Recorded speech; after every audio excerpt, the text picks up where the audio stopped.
누리게 하소서.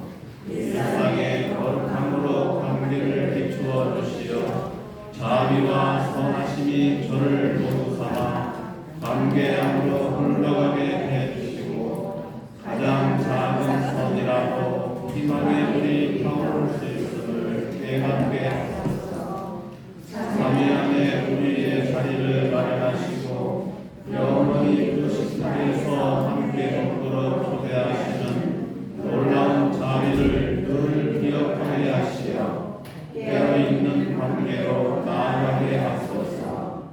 창조 때부터 당신과 일치하고자 하는 우리의 영혼을 우리 마음에 심어 놓으셨기에 마르지 않는 충만한 샘을 그리워하는 우리의 마음이 당신을 떠나지 않게 하시고 언제나 나에게서 내가 떠날 수 있도록 당신의 매력으로 이끌어 주소서.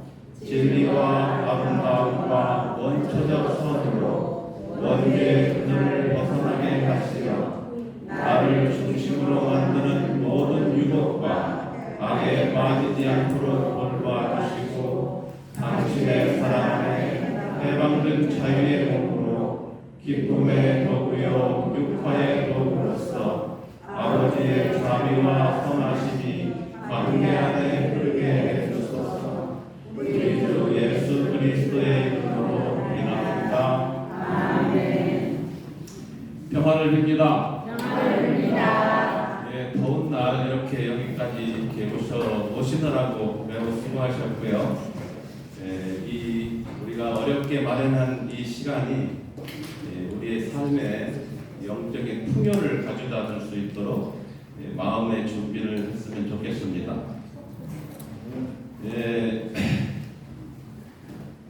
오늘부터 내일까지 4시간에 걸쳐서 강의를 하게 되는데 오늘 이번에 주제는 길에서 길을 만나 길이 되어가는 사람들이라고 하는 주제고요.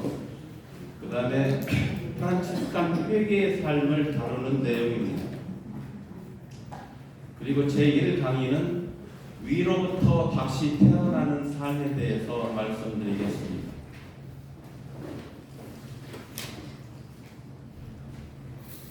되게 피정에 오면 우리가 아주 작은 이런 컵만한 그릇을 가지고 오면 이 컵 안에 담을 만큼만 받아가게 되고 큰 그릇을 준비하면 커다란 그릇에 가득 채워 가실 겁니다. 아셨죠? 네. 그러니까 우리의 마음을 크게 이렇게 가지셨으면 좋겠고요.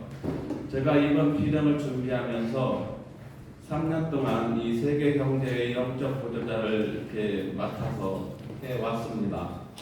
그리고 올 11월 달쯤이면 저의 임기가 다 끝나가게 되고, 그래서 제가 3년 동안 이렇게 아니면 6년 동안 여러분들의 영적 보조를 하면서 제서 프란시스코 회원으로서 살아가는데 아주 필요한 그 내용들을 이번 강의에 담았습니다. 그럼 지금부터 강의를 시작하기로 하겠습니다. 위로부터 다시 태어난다. 어디서 듣던 말이죠? 요한복음 3장에 보면 예수님이 니고데모를 만나가지고 하는 이야기에서 위로부터 다시 태어나지 않으면 영원한 생명을 얻을 수 없다. 이렇게 말씀하십니다. 요한복음 3장 3절에 그렇게 말씀이 되어 있죠. 우리 프란시스칸들은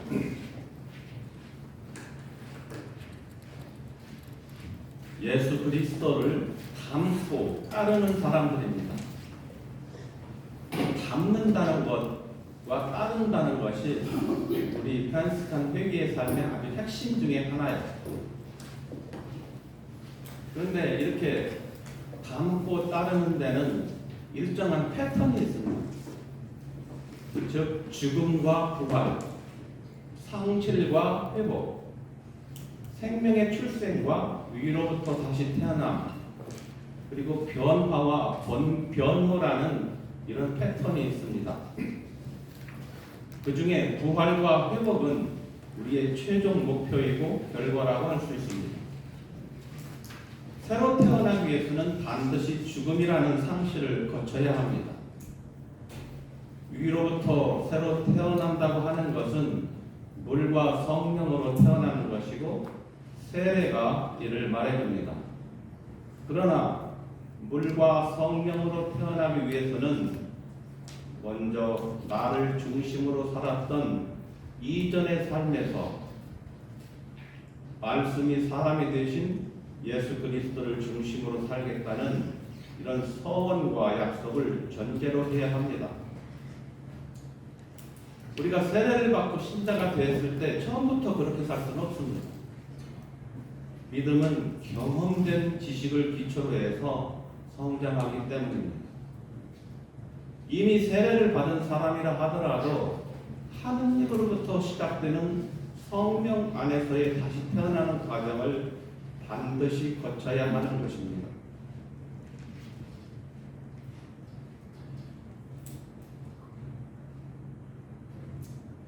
우리는 세례 때 처음부터 하느님으로부터 시작한다고 했지만 실제는 나로부터 시작해왔다는 사실을 부인할 수 없습니다. 내가 중심이 되는 삶에서 죽어야 주님의 영 안에서 다시 태어날 수 있습니다.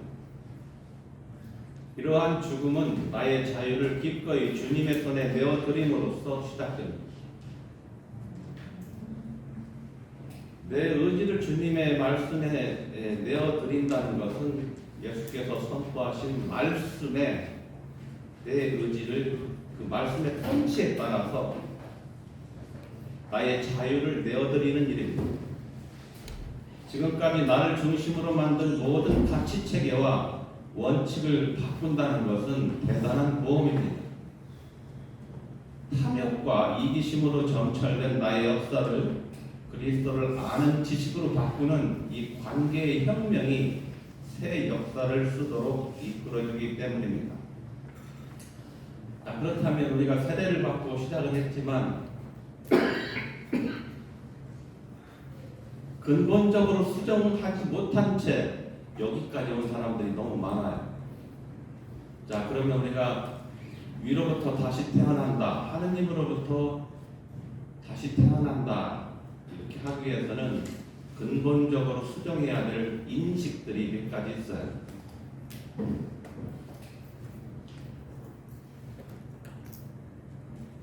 인류 역사에서 복음의 핵심을 살았던 사람들은 사랑을 시기하고 질투하는 사람들에 의해 미움의 희생자가 되었지만 사랑으로 견디고 이겨낸 사람들이었습니다. 그들의 삶이 우리를 비추어 줍니다. 성프란스코와 성녀 글라라는 신학의 바깥 변두리에서 살았지만 예수 그리스도의 복음을 핵심적으로 드러낸 사랑의 예언자들이었습니다. 그들은 가난하고 겸손하신 하느님을 일상의 관계 안에서 발견하고 따르려 했기에 표면적인 문제들보다 근본적인 문제들에 대해 적극적으로 도전했습니다. 신앙에 대해서 말하기 전에 아무도 가보지 않은 신앙의 길을 구체적 관계 안에서 길을 새로 내면서 단순하게 실천했던 사람들입니다. 이 바닥에서 일하는 작은 일들의 동기들은 삼위일체 하느님 안에 뿌리를 두고 있었기에 하느님과 너와 피조물의 관계가 언제나 삶의 중심에 자리 잡고 있었습니다. 사랑을 맛보고 느낄 수 있었던 것은 신학교가 아니라 자신을 둘러싸고 있는 관계들이었습니다. 특히 매력으로 끌어당기시는 하느님의 사랑에 빠져서 자연이라고 부르는 피조물을 우주를 감상하는 눈으로 보고 그 피조물의 아름다움에 흠뻑 취했습니다. 하느님의 창조가 계속해서 이루어지는 이 관계의 원천은 삼위일체 하느님 사랑으로부터 흘러나와서 모든 관계의 물줄기를 대주고 있다는 사실을 발견했습니다. 그래서 모든 사람들은 하느님으로부터 에너지를 받고 있습니다. 그래서 성프란시스코는 모든 피조물들을 형제요 자매라고 불렀습니다. 생명이 있는 모든 객체는 개별적으로 사랑받는 존재들입니다. 그러므로 나를 아는 지식의 출발점이 거기에 있습니다. 이 나를 안다는 것과 하느님을 안다는 것이 매우 중요한데,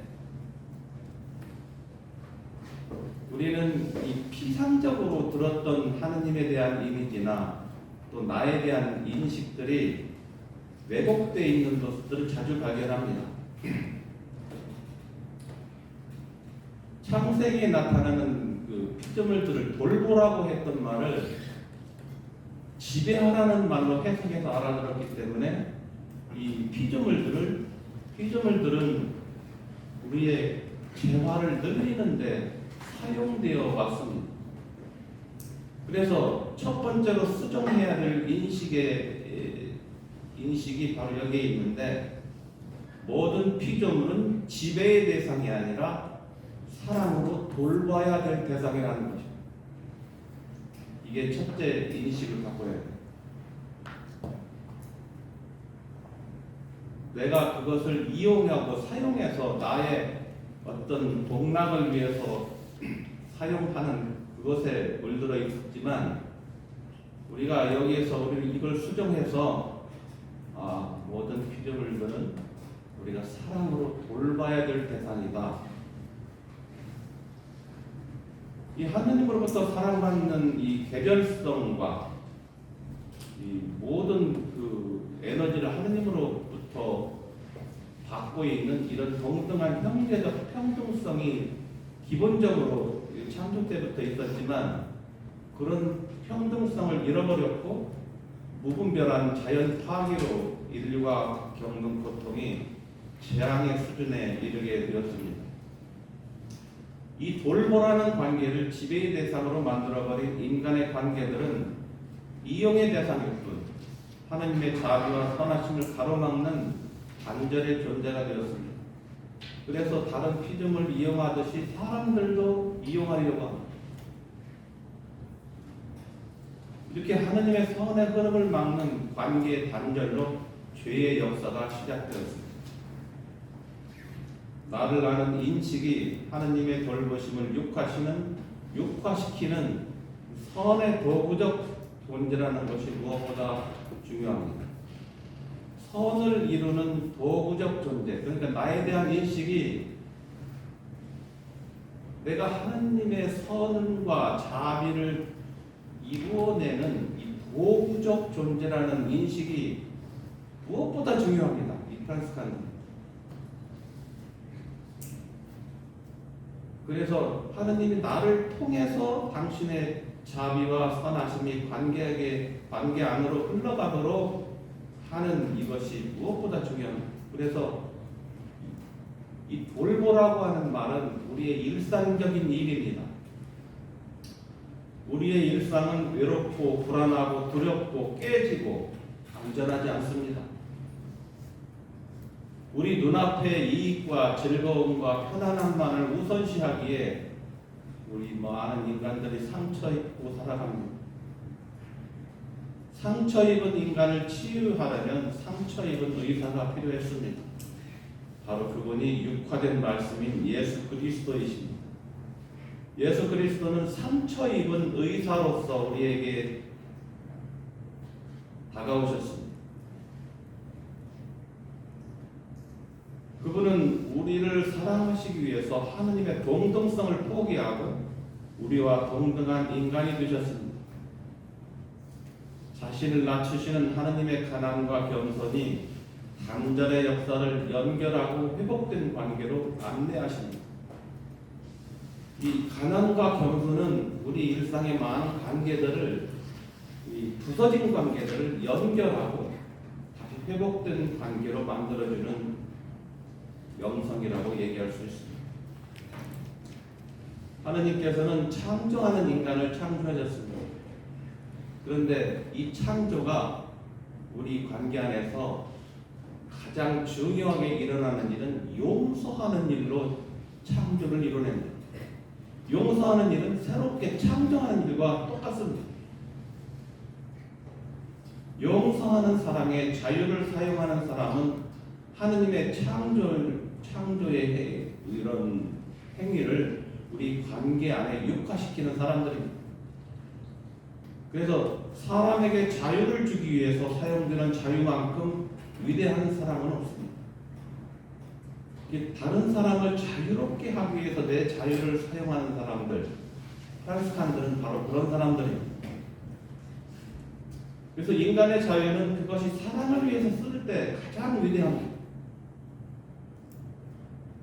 예수께서 하신 일은 당신이 죽으면서 우리를 살리시는 일이었습니다. 그리고 사랑한다는 것은 스스로 내어주기 위해서 죽는 몸이고 스스로 쏟는 피라는 사실을 십자가에 예수님으로부터 발견합니다. 그분은 십자가에서 무력하게 연약하게 죽으셨습니다. 예수님 힘이 없어서 죽으셨을까요? 아니요. 왜 힘 있는 분이 힘이 없이 죽으셨을까요? 근데 우리 관계를 보면 우리가 정말 어려운 관계들을 보면 내가 힘을 쓸 때 내 힘으로 뭔가 내가 주도권을 쥐고 있을 때 관계들이 어렵게 됩니다. 그분은 죽음을 죄값, 예수님의 죽음을 죄값으로만 이해하는 사람들은 사랑이 뭔지 몰라요. 우리가 누군가가 우리한테 질문하면 그러잖아요. 예수님 왜 돌아가셨어요? 물어보면 우리 죄를 대신해서 죽었다. 틀린 말은 아니죠. 근데 그것이 우리에게 미치는 이미지를 보면 사랑하면 죽을 수밖에 없다는 사실을 거기까지 깨닫게 하지는 못합니다. 예수님 우리 죄를 대신해 죽었다는 말과 예수님이 사랑 때문에 사랑하면 죽을 수밖에 없었다라고 하는 인식은 좀 다른 거예요.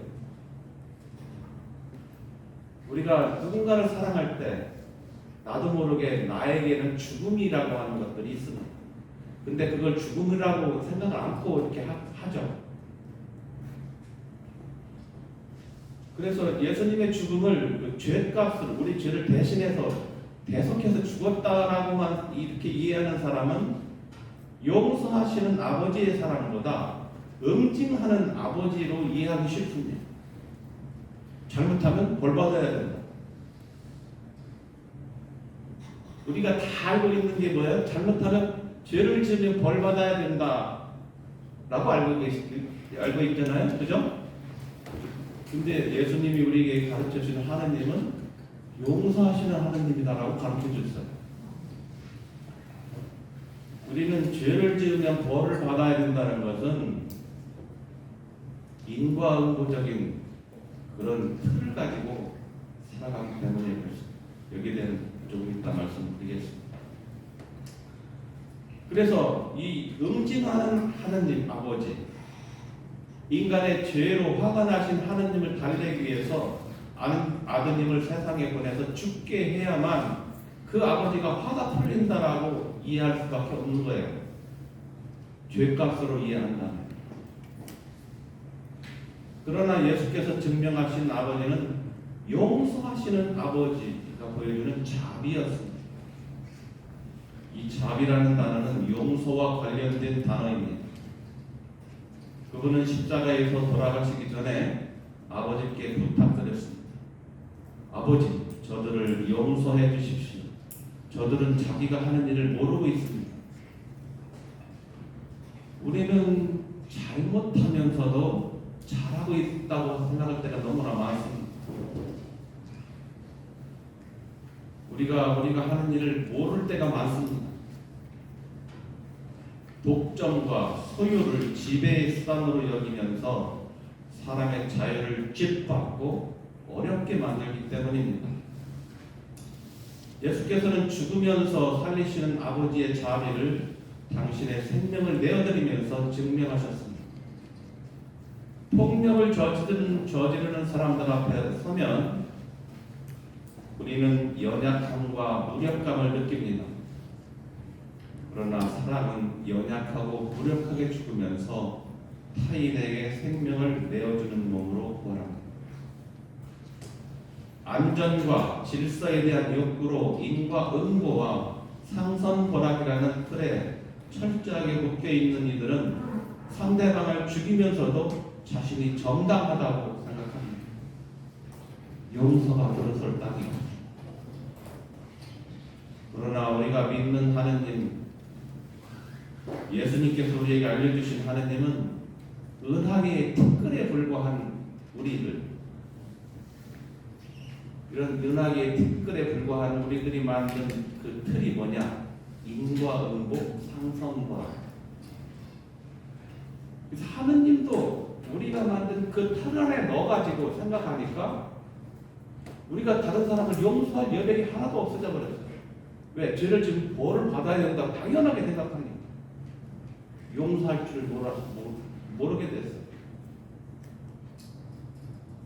그러나 하느님께서 이 우주 만물을 창조하시고 돌보시는 하느님께서 이렇게 인간이 만든 이런 인과응보 틀에 묶여 계시거나 갇혀 계실까요? 누가 하느님의 자유를 제한할 수 있습니까? 하느님의 자유는 사랑하는 자유입니다. 굉장히 중요한 말입니다. 하느님의 자유는 사랑하는 자유. 이 사랑하는 자유로 창조 행위를 계속하십니다. 그래서 우주 안에 있는 살아있는 모든 생명을 사랑으로 돌보시는 아버지십니다.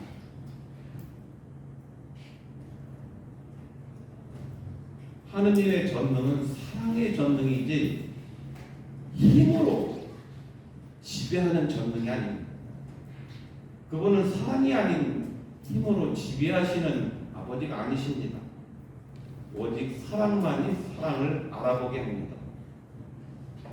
그래서 사랑을 잃어버리면 모든 것을 잃어버리고 말아요.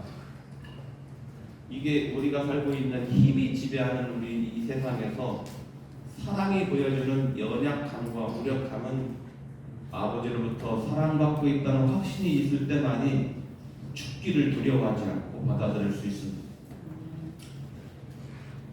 우리는 우물이 바로 곁에 있는데 갈증으로 죽어가는 사람들처럼 이 낙원의 문 밖에서 슬프고 외롭게 살고 있습니다. 문만 열면 낙원에서 살 수 있는데 낙원 문 곁에서 죽어가고 있다는 것 같이 느껴져요. 내가 만든 하느님에 의해서 버려졌기 때문입니다. 내가 중심이 되는 관점을 바꾸지 못하도록 스스로 만든 철옹성이 만든 결과입니다.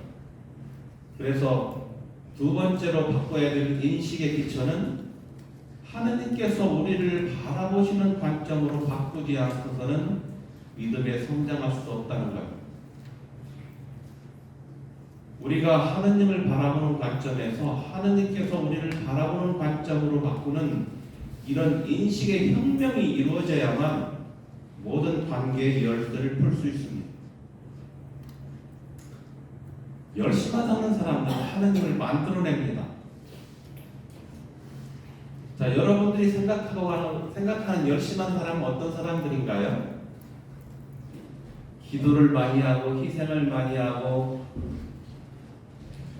헌금을 많이 하고 경금을 많이 내고 이런 사람들일까요?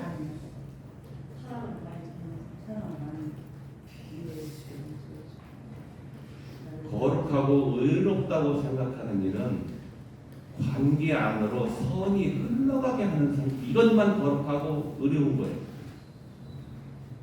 기도를 아무리 많이 한들 관계를 다 엉망으로 만들어버린 사람은 그건 하나님의 뜻에 따라 사는 사람들이 아닙니다. 근데 오늘날 우리의 가정에 가보면 우리의 일상의 관계들이 너무나 많이 무너져 있어요. 허물어져 있어요. 샌프란시스코가 회계생활 초기에 허물어져 가는 내 집을 고쳐다오라고 하는 그 한시를 경험했다고 우리에게 전해줍니다. 그래서 프란스칸들은 이 허물어진 관계를 회복하는 사람들입니다.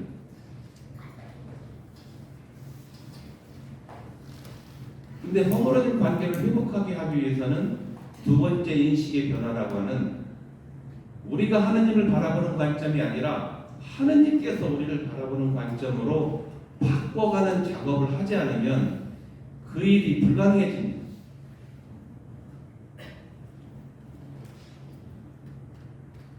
우리의 믿음은 내가 하느님을 사랑하려는 의지보다 사랑받고 있다는 확신에서 출발해야 합니다. 이게 이 프란치스칸 삶의 아주 기초고 핵심이에요. 여러분들이 생각하는 회개 생활은 사랑받고 있다는 믿음에서 출발해야만 프란치스칸 회개 생활이 가능합니다. 우리는 하나님께 뭔가를 많이 바치고 잘 지키고 그렇게 하면 하나님께서 복을 주는 구조로 이해하는 걸로부터 시작하는 사람들이 너무 많아요. 세례받고 나서 기도를 많이 바치거나 희생을 많이 바치거나 이런 걸 많이 하면 그에 대한 보답으로 하나님이 우리에게 복을 주시는 그런 구조로 이해하는 사람들이 너무나 많다는 얘기입니다. 여러분들은 어떻습니까? 그래서 위로부터 다시 태어난다는 것은 바로 사랑받고 있음에 대한 확신으로 다시 출발을 해야 된다는 얘기입니다.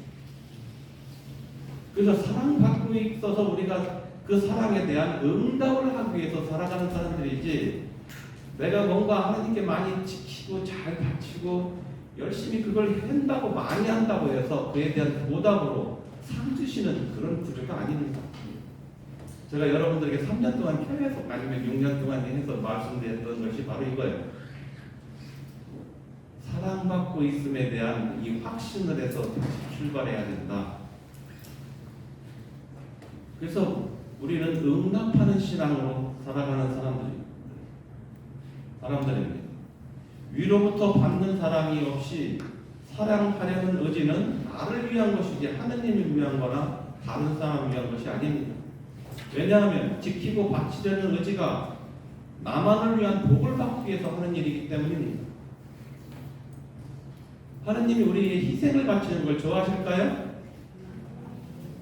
근데 제가 영명 축일 때 선물로 받은 영적 선물을 보니까 희생을 몇 번 바쳤다고 써 있어요. 저기 믿어도 될까요? 물론 많은 희생들을 바치셨겠죠. 근데 하느님이 좋아하시는 것은 희생이 아니라 자비라고 예수님이 분명하게 얘기했어요. 내가 원하는 것은 희생이 아니다. 근데 회개 생활을 우리가 잘못 이해한 것이 어디서부터냐? 이 회개한다는 것을 금욕을 한다는 걸로 바꿔서 생각했기 때문에 문제가 됐어요. 회개 생활을 하라고 하니까 무슨 담배 끊고 술 끊고 커피 끊고 뭐 끊는다 이렇게 금욕적인 것으로 그걸 이해해서 그것을 하는 것이 회개 생활을 하는 것처럼 생각하게 됐어요. 사순절이나 대례절 되면 뭘 끊는다고 많이 합니다. 그것과 회개 생활은 아무 상관이 없어요. 그 자기가 좀 절제하기 위해서 하는 수단으로서 그렇게 필요성은 있지만 그것이 우리에게 회개 생활을 이끌어주지 않습니다.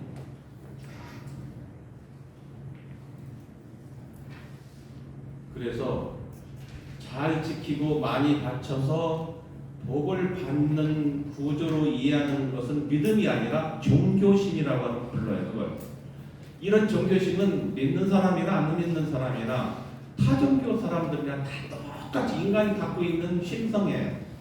왜? 우리가 한계를 지닌 인간이기 때문에 어떤 위험한 거나 자신이 한계를 느끼는 어떤 문제가 발생하면 힘 있는 존재에게 그 뭔가를 바쳐서 그 힘 있는 존재가 나를 그 위기에서 보호해 주기를 바라는 마음이 다 종교심이라는 거예요. 근데 아직도 우리 크리스찬들이, 또 가톨릭 교회 신자들이 믿음을 이런 종교심과 혼동해 가지고 그걸 잘하는 것이 믿음인 줄 생각해서 그걸 많이 하려고 노력을 합니다. 그러니까 여러분들이 회개생활 한다고 해서 하루 종일 녹주 들고 있다고 해서 회개생활 하는 게 아니에요. 그 시간에 어떻게 해야 될까요? 여러분들과 관계를 맺고 있는 가장 가까운 사람들이 나를 필요로 하는 일에 여러분들이 그 일을 해야 돼요. 그 일을 않고 성당에 가서 뭔가를 한다고 이렇게 하는 사람들은 이건 자기 좋을 대로 사는 사람들이 하느님 마음에 들기 위해서 사는 사람들이 아니에요. 근데 그걸 잘하는 사람들이 무슨 문제가 있냐? 스스로 거룩하다고 생각해요. 스스로 의롭다고 생각해요. 내가 남이 아는 것을 내가 하고 있다고 생각해요. 그것이 의롭고 거룩한 일이 아니라고 분명히 말씀드렸어요. 거룩한 것이 어떤 것이라고요? 관계 안으로 하느님의 자비와 선이 흘러가게 하는 것, 이것만이 중요합니다. 사실 우리가 기도하는 것은 그걸 잘하기 위해서 기도하는 것이지, 그걸 제껴놓고 기도를 한다고 해서 하느님이 그것 때문에 복을 주시지 않습니다. 아마 그렇게 해서 기도를 하느님께 바친 사람들은 경험적으로 알 거예요. 하느님 그 기도를 전혀 안 들어주신다. 그죠? 아마 하느님은 그런 기도를 거들떠보지도 않을지도 몰라겠어요. 왜? 하느님께서 우리에게 바라시는 건 그런 것이 아니거든요. 서로서로 협력해서 좋은 결과를 이렇게 관계를 유지하도록 하느님께서 원하시는데, 그런 걸 지켜놓고 나만 천당 가려고, 나만 복을 받으려고 그렇게 하는 것은 아주 뭐랄까요? 유아기적 신앙이라고 말해요. 관계를 돌보지 않는 믿음은 허구요. 종교심에 끝나고 말씀입니다. 그래서 그 많은 기도와 돈과 희생들이 자신이 원하는 복을 받는 데만 집중해 있기에 관계가 멀어집니다. 제가 알고 있는 어떤 자매님은 레지오 코리아 단장인데 집에는 장애자가 있어요. 그리고 연로한 어머니도 계시고, 근데 허구한 날 성당에 가서 살아요. 그리고 그 가족들을 위해서는 그냥 뭐랄까요, 정성이 하나도 들어가지 않은 음식을 준비하고 가장 쉽고 편한 음식만 준비하고. 그러니 그분들이 어떻게 생각하겠어요?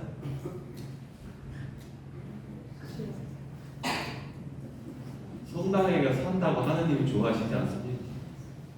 여러분들과 함께 사는 사람들이 여러분들이 뭔가를 필요할 때 그 필요성을 외면하고 어디 가서 뭐 한다는 것은, 이건 아무것도 아니에요. 신앙도 아니고 믿음도 아니고. 관계가 멀어지면 우리는 어떻게 되나요? 외로워지고 고독해지고. 그럼 외롭고 고독할 때 사람들이 뭘 찾을까요?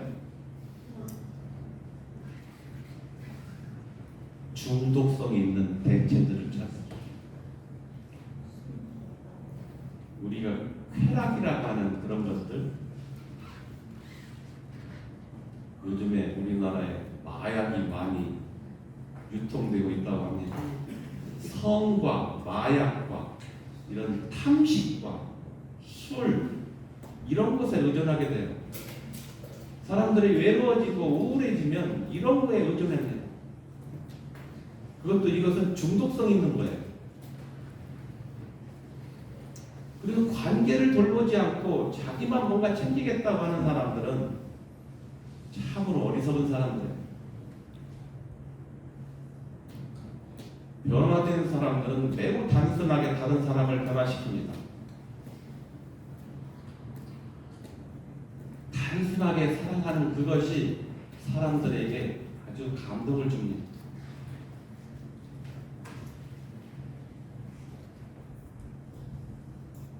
그런데 열심하다고 하는 사람들은 하느님의 선을 가로채서 자신의 것으로 만들어 보려는 이 바보짓을 계속 저지르고 삽니다.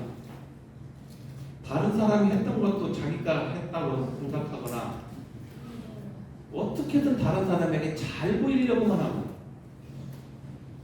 그냥 단순하게 살아가면 내가 설명하지 않아도 증명하지 않아도 다른 사람들이 다 보고 느끼는데 뭔가를 티를 내려고 해요. 본당에 가면 티를 내는 사람들이 있죠? 여러분들이 아니기를 바랍니다.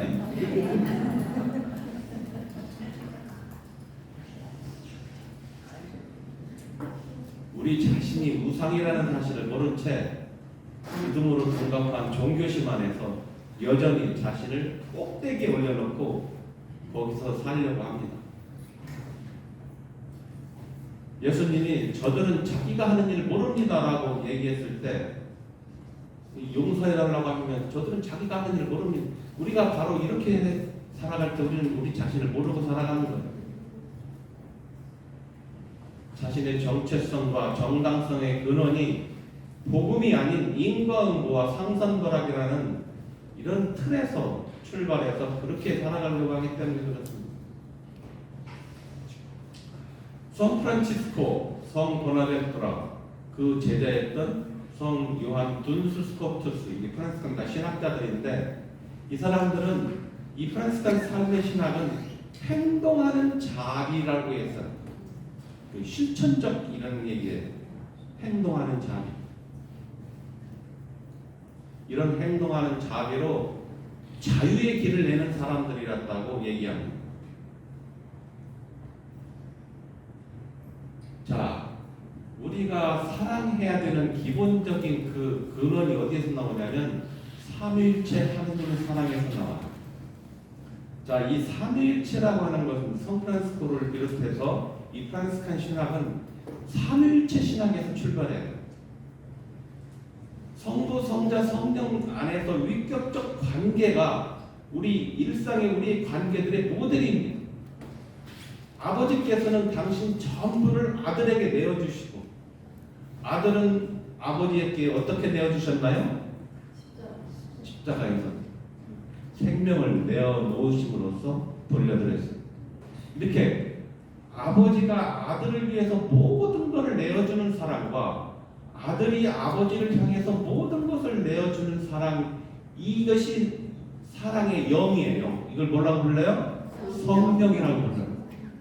성령은 아버지의 영, 부활하신 주님의 영이 성령입니다.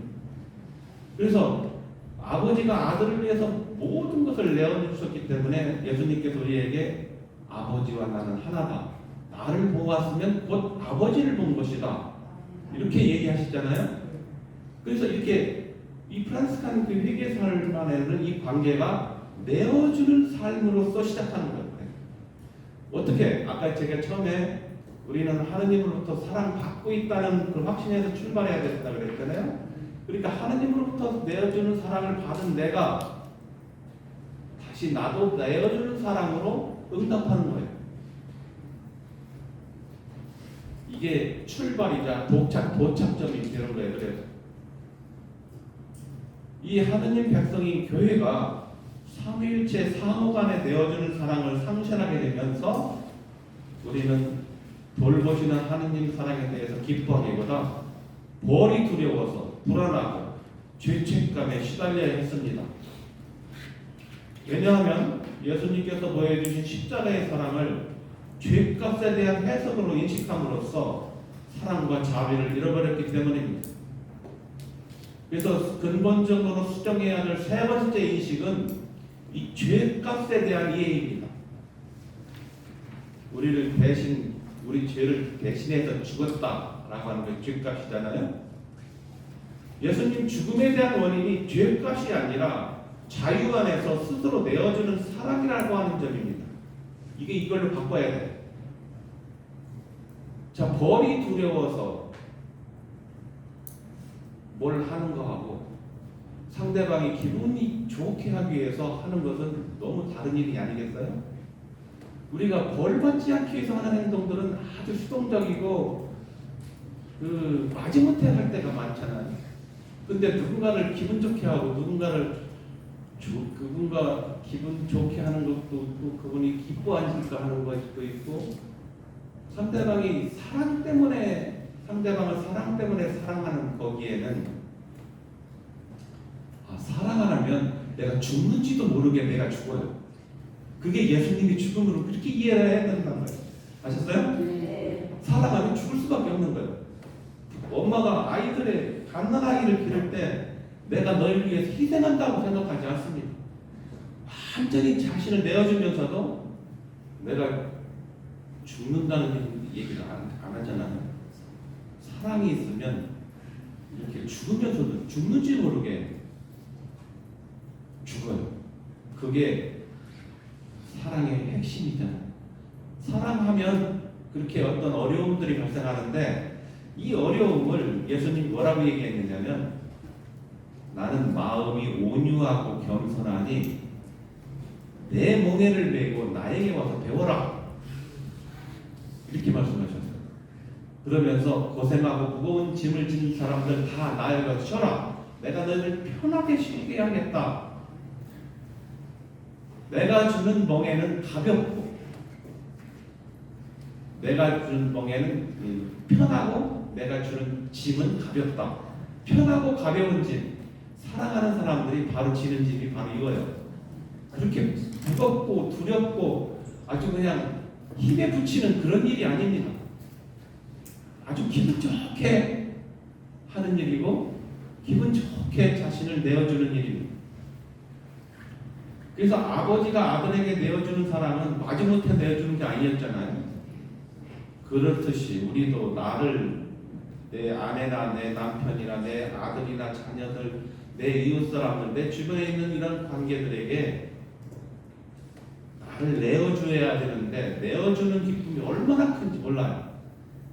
그런데 이 내어주는 기쁨을 상실한 사람들은 계속해서 많은 기도와 희생을 바치려고만 하지 내어주는 데서 큰 기쁨을 얻지 못하고 살아요.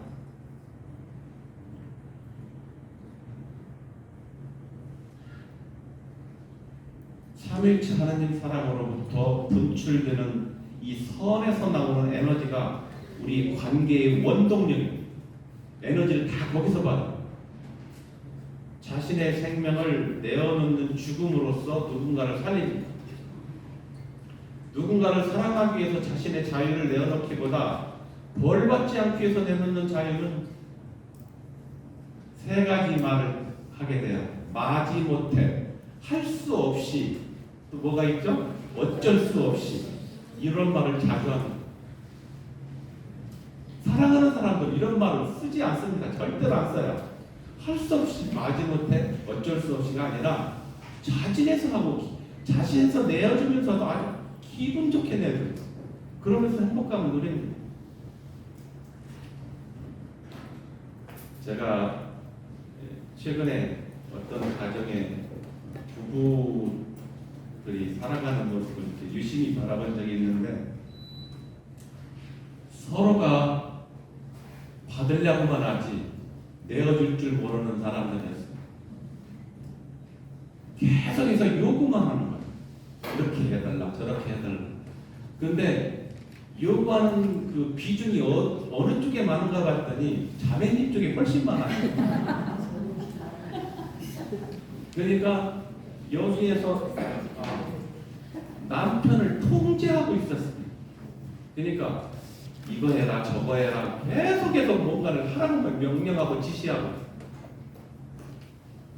그러면 그 두 부부가 기분 좋게 살라고 언제 있겠습니까? 그렇게 살다 보면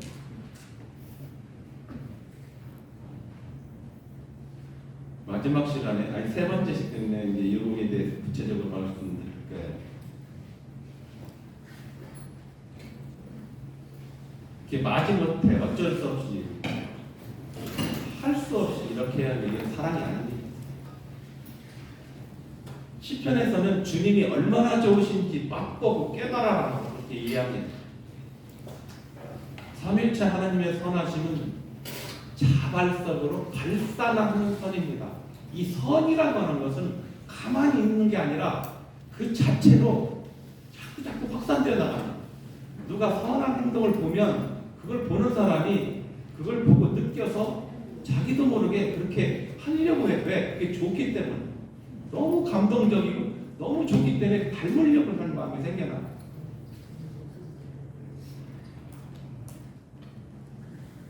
그래서 우리 선한 행동들로 하느님의 선에 참여합니다. 이것이 하느님 나라의 복이에요. 삼위일체 하느님의 선에 우리가 선을 행함으로써 참여하게 된다는 거예요. 얼마나 대단한 일입니까? 말씀의 통치에 나의 자유를 내어 맡김으로써 내가 하느님 안에 있고 하느님이 내 안에 머무시는 이 영의 이런 활동을 통해서 내가 하느님의 선을 공유하게 돼요.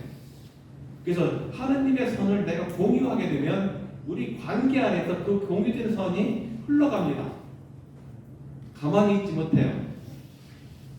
왜? 내가 그 받은 사랑이 너무 크고 너무 기뻐서 이것이 간직하고 살 수가 없어요. 얼굴 표정으로 눈빛으로 우리 온몸이 발산하는 게 그런 기쁨이 이렇게 발산돼요. 그러면 사람들이 그걸 보고 느낍니다. 얼마나 좋은지. 그래서 여러분들이 하느님을 기쁘시게 하는 일 중에 가장 큰 일이 무엇일까요?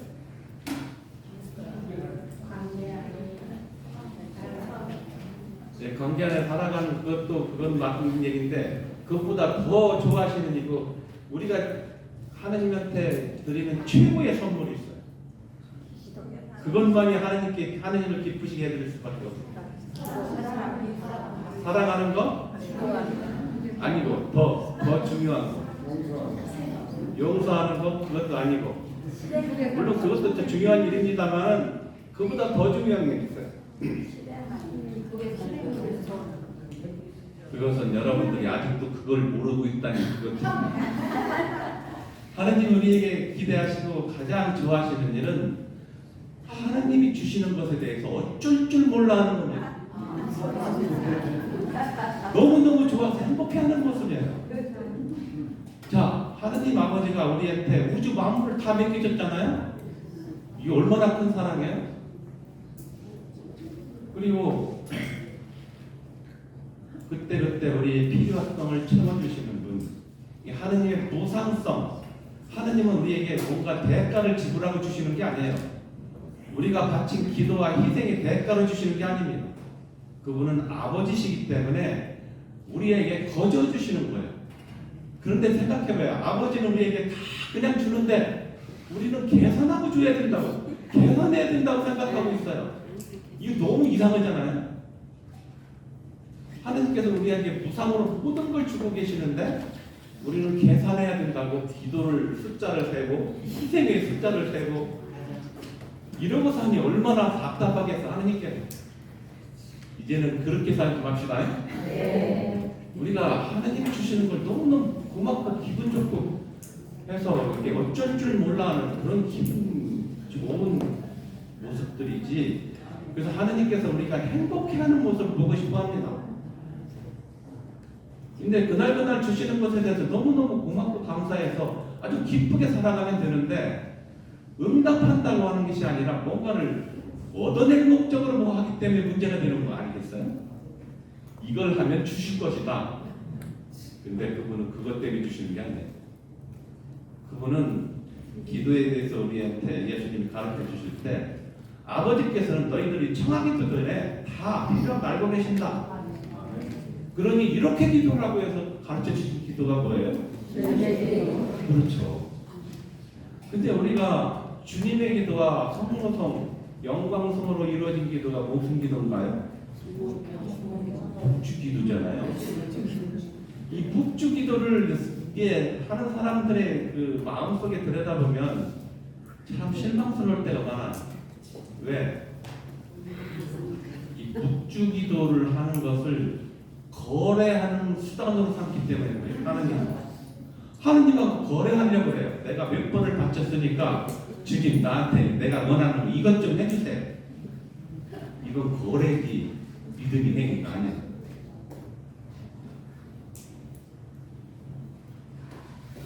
그런데 이렇게 하느님이 무상으로 주시는 것에 대해서 우리는 고마워하고 감사하고 좋아서 어쩔 줄 모르게 이렇게 살아가는 것이지, 하느님이 뭘 안 준다고 해서 그걸 계속해서 그걸 우리가 뭔가 하나님의 마음을 우리가 움직일 수 있을까요? 없을까요?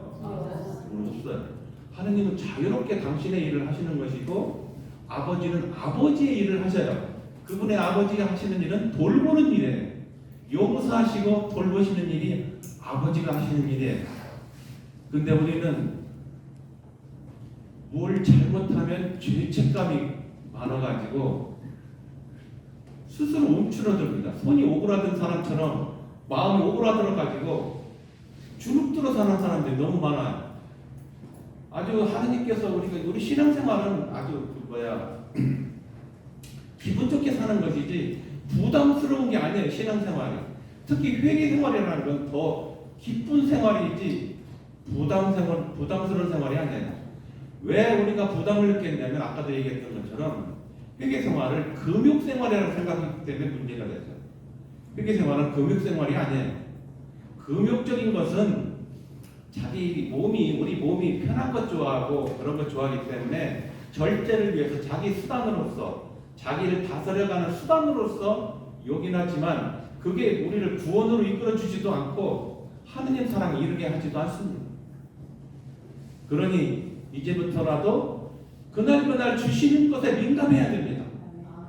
그렇죠? 네. 그래서 주시는 것에 민감해야 거기에 대해서 내가 감사도 하고 그것이 너무 고마워서 다른 사람들 돌보기도 하고 그렇게 하지 않겠어요? 그런데 아직도 거래하는 사람들이 너무 많아요. 그리고 하느님 희생을 좋아하는 것처럼 희생을 일단 바칩니다.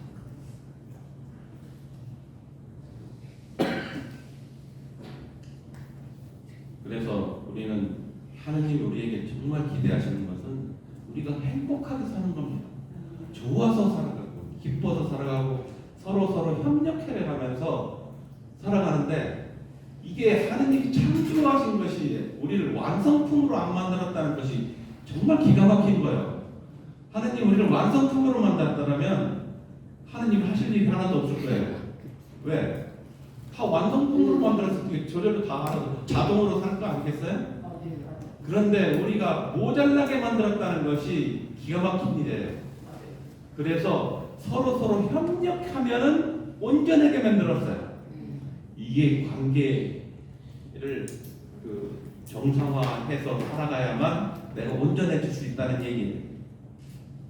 제가 산청 성시군에 살면서 망원들이 한 방에 사는데 어떤 사람 팔이 없는 사람, 눈이 없는 사람, 손이 없는 사람 이렇게 하는데 그 방 안에 있는 사람 좋은 건강한 쪽을 다 모으면 건강한 사람이 한 사람 만들어져요.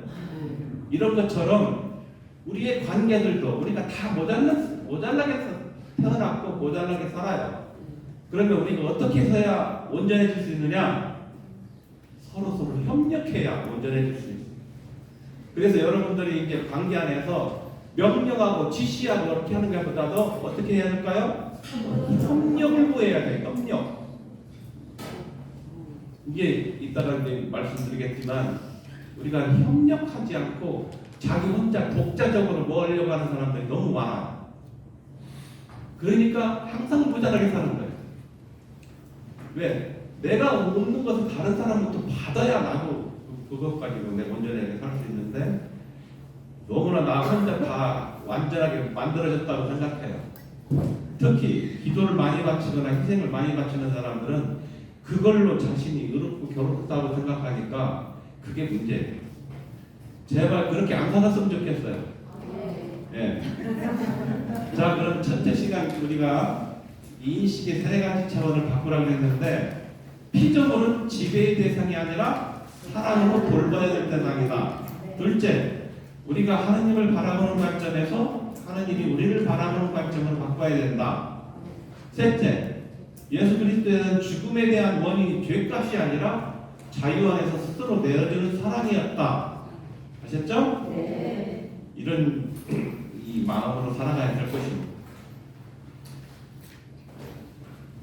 그래서 우리에게 우리 일상의 관계들을 망치는 가장 원수가 있어요. 이게 뭘까요? 자만심이라고 합니다. 성프란시스코는 이 자만심의 죄를 가장 큰 죄라고 얘기했어요. 자만심이 뭐냐면 나 홀로 족하다. 너에게 의지하지 않겠다. 하느님까지도 그렇게 살아가는 사람, 나 홀로 좋다고 생각하는 사람. 그러니까 협력을 구하지 않고 자기 혼자 독자적으로 뭔가 하래요. 가까이 있는 사람한테 이것 좀 해달라고 부탁을 못해요. 왜 못할까요? 자존심과 체면이 허락지 않아서. 부탁하면 누가 모자란 사람처럼 되나요? 근데 기분 좋게 이렇게 나 이것 좀 해주라고 얘기할 수 있어야 되는데 그렇게 하기에는 자존심이 허락지 않나 봐요. 그래서 협력을 구하지 못하고 다 명령하고 지시만 하는 사람들은 이것부터 바꿔야 됩니다.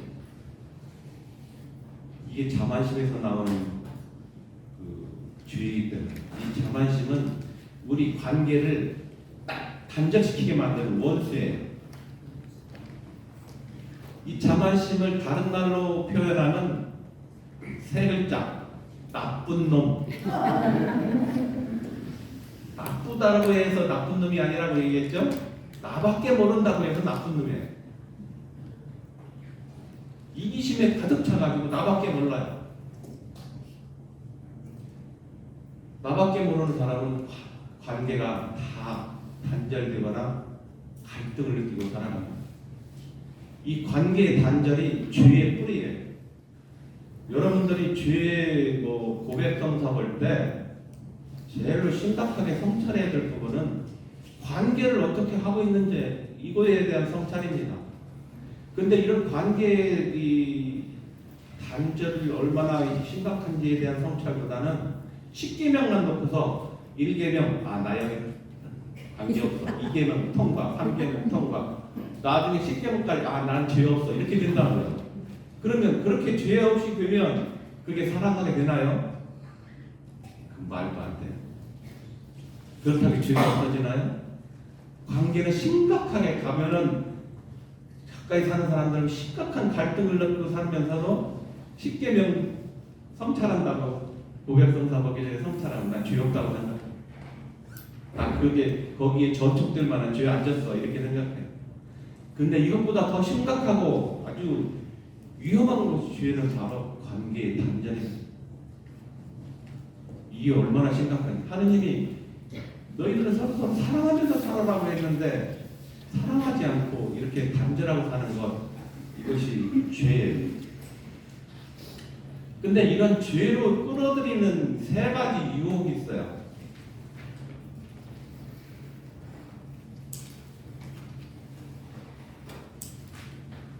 눈앞에 이익, 눈앞에 편안함, 눈앞에 즐거움. 아마 오늘 피정 오는데 이 세 가지 중에 하나가 여러분들 유혹했으면 여기 왔을까요? 안 왔을까요? 맞아요.